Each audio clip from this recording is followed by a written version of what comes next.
Le lionceau, le crocodile, la tortue, le porc-épic sont des animaux sauvages qu'on voit fréquemment dans les maisons à usage d'habitation, des concessions transformées en parcs animaliers. Et pourtant, l'élevage de ces animaux domestiques nuit à la santé à travers des infections transmissibles entre l'homme et l'animal, vice-versa. Ces maladies sont appelées les zoonoses. Les avantages et les inconvénients de la domestication des animaux sauvages, c'est dans ce reportage signé Awa Traoré.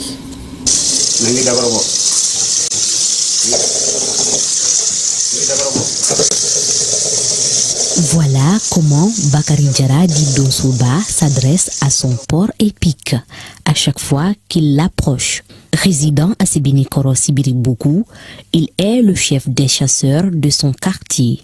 Pour lui, l'élevage des animaux sauvages est une passion.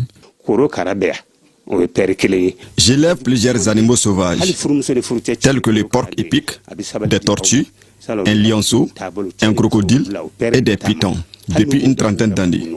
Le fait d'élever les porcs épics, des tortues, c'est pour des raisons personnelles. Généralement, c'est les donzos qui élèvent les porcs épics.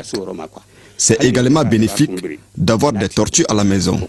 Ça stabilise le foyer et guérit des maladies. Les plus difficiles, c'est de bien les nourrir et les soigner.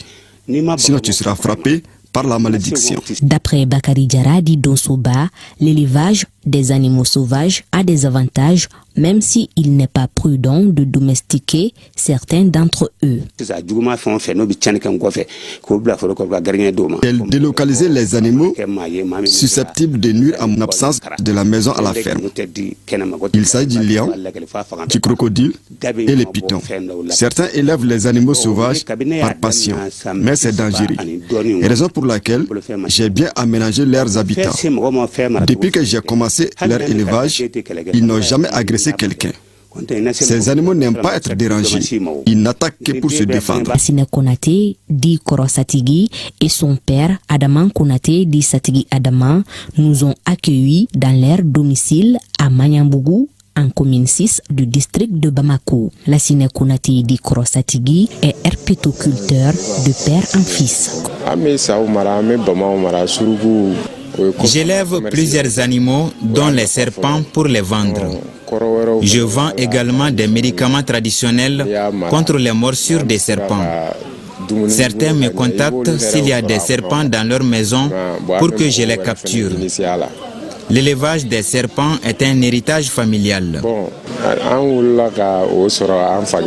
Contrairement à Bakary Diarra, la Sine Konaté dit Koro Satigi élève les animaux sauvages à des fins commerciales.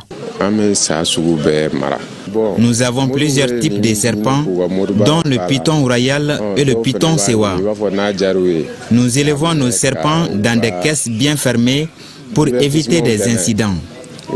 Généralement, certains passionnés et marabouts viennent les acheter. Ce n'est pas prudent d'exposer tout le temps les animaux les plus dangereux pour ne pas heurter la sensibilité des gens.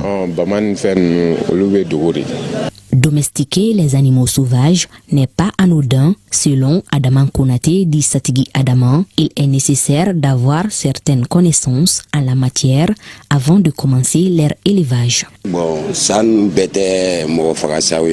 y a des serpents très venimeux et non venimeux. Nous les groupons dans des caisses en fonction de leur dangerosité. On ne doit pas se lancer dans l'élevage des animaux sauvages sans avoir certaines connaissances, comme les nourritures qu'ils consomment et leur degré de dangerosité. Par exemple, le serpent mange une fois par semaine. Il tombe rarement malade. Nous encadrons les gens sur les conditions d'élevage d'animaux sauvages afin de diminuer les risques. Quels peuvent être les risques de l'élevage des animaux sauvages sur la santé humaine? Il y a des maladies animales qui sont transmises par l'homme et vice-versa qu'on appelle des zoonoses. C'est-à-dire les animaux peuvent transmettre des maladies à l'homme et vice-versa. Par exemple, quand on prend la rage, par exemple, donc c'est une zoonose majeure. Donc les animaux peuvent transmettre ça à l'homme par morsure ou bien par des griffes. Généralement, quand la rage est déclarée, elle est très mortelle chez l'homme. Au niveau de la Guinée, vous avez fait la découverte de Ebola. Donc généralement, on a vu que ces maladies proviennent généralement des animaux sauvages, tels que les chauves-souris, les chiens, ainsi de suite.